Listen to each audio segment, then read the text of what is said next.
Padayon tang na malandong sa mga virtues nga maghatag natog paglaom. Kaya nga tong tema mauman ang Pilgrims of Hope nining Misa de Gallo.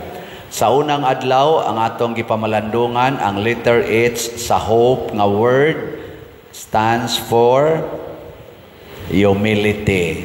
Gahapon ang atong gipamalandungan ang letter O stands for obedience. Ang wa kahinumdom na miligros impierno. Karong adlaw ang letter P ang sawan prayer or piety, ang pagkamaampuon. Kaning pagampo or prayer or piety nga virtue mao sad ni usa sa maghatag natog paglaom. Ang tao nga maampuon kanunay nagampo, dili gid na daling ma-discourage, dili daling maguol, dili daling mo undang sa iyang commitment. Lingiyay mong tupad. Ing na kaundangon na ka. Ing na kaundangon. Mga asawa, dili na mo kaundangon sa atiman anang paghigugma ng inyong mga bana. Mga bana, dili mo kaundangon sa pagsigig atiman o higugma ng inyong asawa. Luod na kaignaw. Mga asawa, tanaw nyo sa inyong bana, lami na kayong hiluan. Mga ginikanan, pa mo ma-discourage sa katapulan o sa kagahig ulo anang inyong mga anak. Di igyon maminaw ninyo at igyon magsigpaminaw sa cellphone. Mga anak, wa mo ma-discourage sa inyong mga kabugat nga gibati sa inyong ginikanan, nga wa gi klaro, perti pang muyaw-yaw, perti pang mamalikas. Wa mo ma-discourage. Kung naa mo anang pagbatia, pagampo. Ampo. Maulian dayon ka. Ako bitaw dinhi, action kog discourage kay hinay kayong halin sa slat. Ampo lang. Ampo.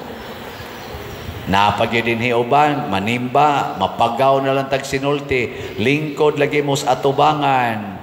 Sunda ang atong asyirit na mga isog yung kaignaong ato yung lingkod sa daplin. Ako nga nung manimba man sa ni mga yawa sa doon. Ampo. Di kita ma-discourage. Sige lang yun. Nakaroon nga no ang pag-ampo makahatag magtinuod nga paglaom.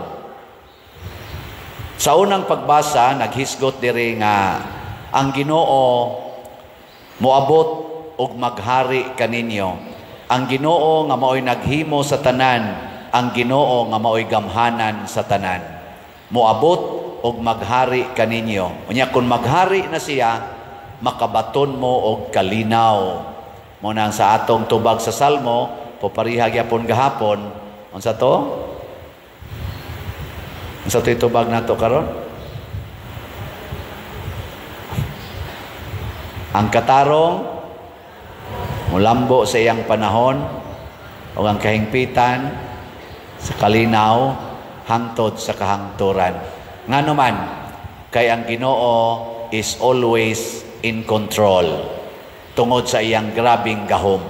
So ang pagampo di mga igsoon, kinahanglan nining 13 ka elemento. Una, moilata nga ang Ginoo gyud maoy gamhanan, dili kita. Nilingay mong tupad. Namutuo ka nga ang Ginoo makausab anang imong naong. Ina ko no. Mutuo ba ka nga ang Ginoo makausab anang imong batasan? Tuo ka? Oh, yes. Gamhanan gud siya. Nothing is impossible with God.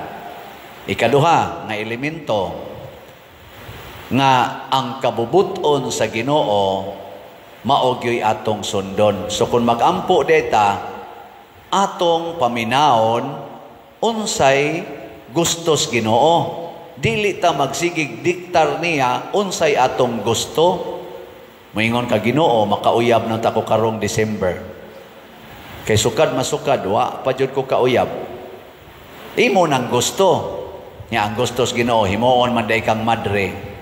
Oh, di adto ra day kaspari padong. Ginoo makauyab na unta ko. Ay, dugay na kong nagsakristan, wa jud ko kauyab. Nya diha ta ni aksyong sugot, giilog sa laing sakristan. Oh, inana baron. Ayaw siya diktari. Ing na lang matuman imong pagbuot kay basid ang gusto sa Ginoo mapari ka. Oh, di ba? Ini kapari nimo tanang chicks imo. Di bitaw joke na. Unsay gusto sa Ginoo ba? Nga ikatulo nga kana ganing elementos pagampo ang pagbuhat sa gustos Ginoo. Kanang moingon na taba nga bahala nagsakit, bahala nag-uwaw, ako dig buhaton.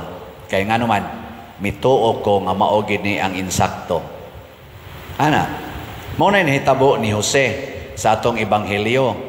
Si Jose buutan nga tao, maampuon nga tao. Mausad si Maria. Karon kay namabdos mas Maria nga wapan niya hilabti. Unsa may bation gyud sa tao, labi na sa lalaki, nga ang imong pangasawunon wa pakakahikap na mabdos. Unsa may bation sa kuan? Lalaki. Mahiubos gyud. So sa iyang kabuutan, nagplano gyud si Jose sa iya bang tawhanong pagbati, nagplano siyang iyang biyaan si Maria. Pero nagampo siya. Unsa may resulta? Nagpakita ang anghel niya o giingnan siya, mauni ang gustos Ginoo, mga sawa kang Maria, kay si Maria namabdos na sa gahom sa Ginoo. Nya kiniila man si Jose nga ang Ginoo gamhanan kayo. Siya bitaw, di jud ko mo question kung si Maria namabdos tungod sa Ginoo, kay gamhanan kong Ginoo. Nya giingnan ni siya, balik ngadtong Maria, pangasawa siya og nganlig Hesus ang iyang anak, kay ang meaning anang Hesus manluluwas. Balik dayo Jose ngadto, wa nay daghang pangutana. May kamo mga asawa, kung pananglitan mga bit inyong bana nya moadto din mo sa Ginoo, Ginoo nganong nangabit man ni siya, nya moingon din ang Ginoo ayaw reklamo, padayon sa paghigugma og atiman sa imong bana. Musugot mo dili. Kinsay musugot taas ang kamot. Sige, isa ba? Mga yawanon gid mo. Kamo mga banang niya din pananglitan ron imong asawa, sige yaw-yaw, perti na yung makayaw-yaw, gamay nimong lihok, sawayon dayon ka, mura nag animal kay ignaong. Ya, buutan kay siya mutratar sa imong kumpare. Magsige jog ingon, pre, unsay gusto nimo pre, mango float? Oh, inana ba? Nya, igpangutanan ni Ginoo, maghilak na ka, animal man ni akong asawa, Lord, anong sige man nagingon ani niya, iya man kong pasuyaon, unsa doon na ka ni sila relations pare, nya dugay ra ba kay mouli, ihatod ni pare, tag alas 12 nas gabi, o sa alas 3 nas kadlawon, ana, unsaon man ni nako, ako na lang kaning patyon, nya moingon ng Ginoo, ayaw, pangasawa lang gina, atiman na, higugmaa, iapil sa dangimong kumpare. Kinsa mga banaha ang mosugot ani, taas kamot. Parihar mo tanan. Tanawa, tungod aning batasana, dili ta nagpakita ta nga kuwang tas pagampo. Kaya ang kasagaran natong gibuhat, naaragit takotob sa ampo-ampo. Ampo-ampo ba kanang sunod-sunod lang. Uy, milagroso man kuno dito, mangadto ta. Uy, aligre ni da, aligre ni, apil ta. Sunod-sunod lang ba? Ala, misa di Galio na. Ingon ra ba sila kung humnon gid mo ang 9 days, unsay imong pangayoon, ihatag yun. Ya, wadyo kay sabong-sabong diri sa petition and gratitude. Mawitan ang giusab na ni nato ron pamaagi kay kadto check ang uban dugayan man mo and check pa ka dito Nya usahay, wa sa dito ang imong petisyon. Ang atorong bagong pamaagi para makasabong gid mo dire kanang pangayo lang mo og naa kay pangayoos Ginoo karong adlaw, nya naa sa kay pasalamatan niya karong adlaw. Pangayo lang mo dito og kanang nana usa ka Christmas ball nya humandayon hug mo sa inyong love offering. Nya human ana inigpaso na diri unya imo tong balikon pagsulti, Lord, ako ning i-offer nimo ang akong pasalamat o kining akong pangayo. Nana sa imong kasing-kasing. At least one petition, one gratitude, nya sabong dayon dire. Ana na lang ha, aron paspas. Kinsa man ninyo ron ang naay pasalamat nga inyo nang gigunitan ang bulat sa kamot. Jotay pa kayo, mga asyirit, suroy niya mo niya. Og dapat dihay mga bula. Isuroy nga rin ofertory aron nga maka-petisyon sad mo. Bisag piso imong ihog, 25 centavos ba?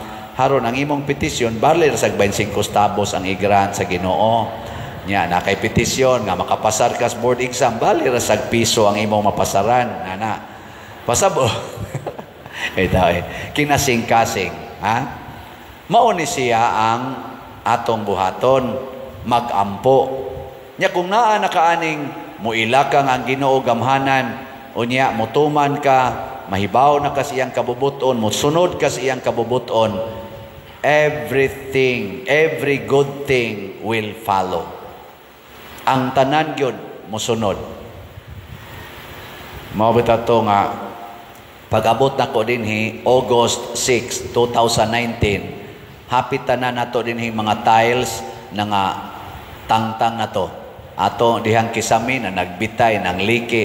Ato dinhing kurente.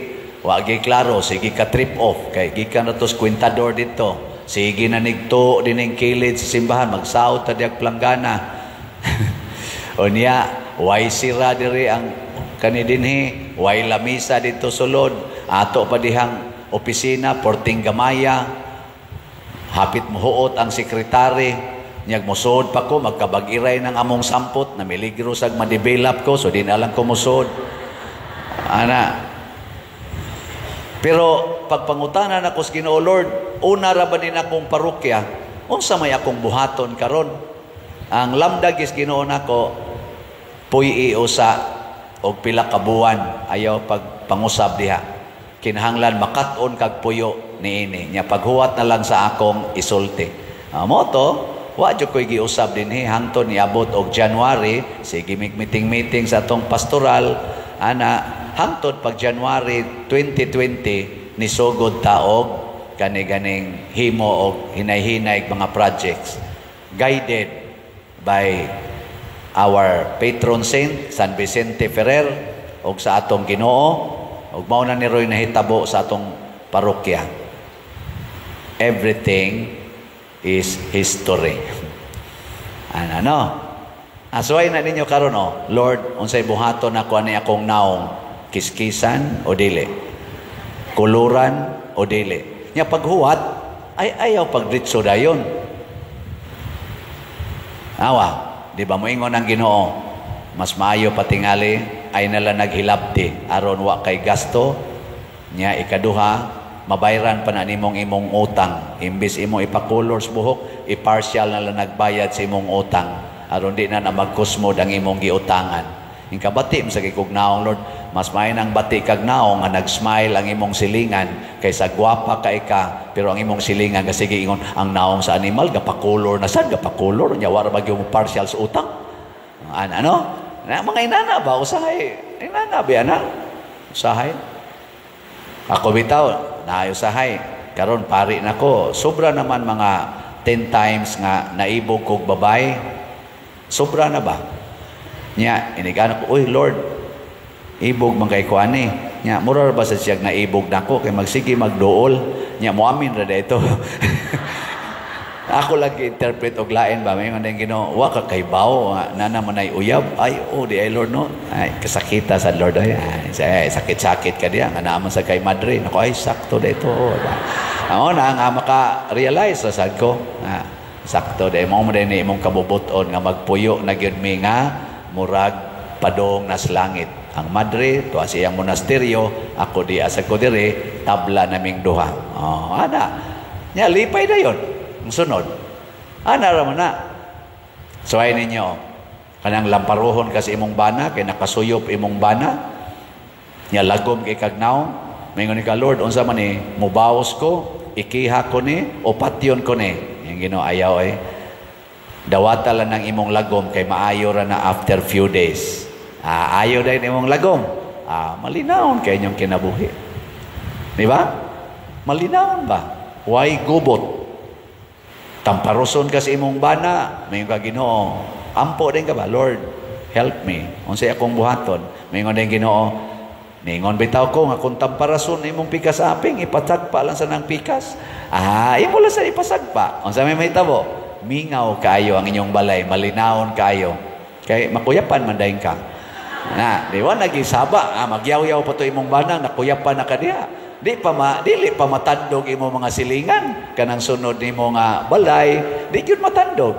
Pero ig-action sa imong banang, tamparoson tigap, siyagit sa kap, ikipistiya ka, ikaw ni malakap, siyagit ka, asos ang inyong silingan, mo yung nakalami, biyang pamusilo ng mga buang de, di man sa takapahuway din mana na. Pero patit-patiran kasi imong bana, nya igo ra kang mulagobo, nya moingon ra sa kap, this cannot change my love for you. Pasti lang, nindota lagi. Ikaw ma, lungon ay moabot, lungon. Uy, may lungon. Ay, giatake siguro ang asawa. So, dekas lungon, lubong ka nga to. Wag yun, linaw kayo. Mauna, ang kalinaw, sana, o ang kahingpitan sa kalinaw, hangtod sa kahangturan. Kay adto naman kasbahak, RIP, rest in peace. Pero ang tinuod, wa ka dihas bahak, wa ka dihas Manila Memorial, tuwa ka sa sabakan sa Ginoo, enjoying eternal happiness. Ana. Sige, last na lang lingi sa imong tupad. Lingi, ang di mo lingi, patyonon. Lingi ing na sugod karon. Sabat ba? Na sugod karon. Sugot na kog imong patyon. Sugot na kog imong patyon. Ngano man, kay ang Ginoo nag-ingon, there is no greater love than to lay down your life for your friend. Walay laing labing dakong gugma nga ikahatag nimo gawas sa pagpakamatay para sa imong gihigugma. Ug mao nay gibuhat ni Hesus, mao nay gibuhat sa mahal nga Birhen Maria, mao nang nakadawat taog kaluwasan. Mao ni ang the strongest source of hope. Manindog na ta.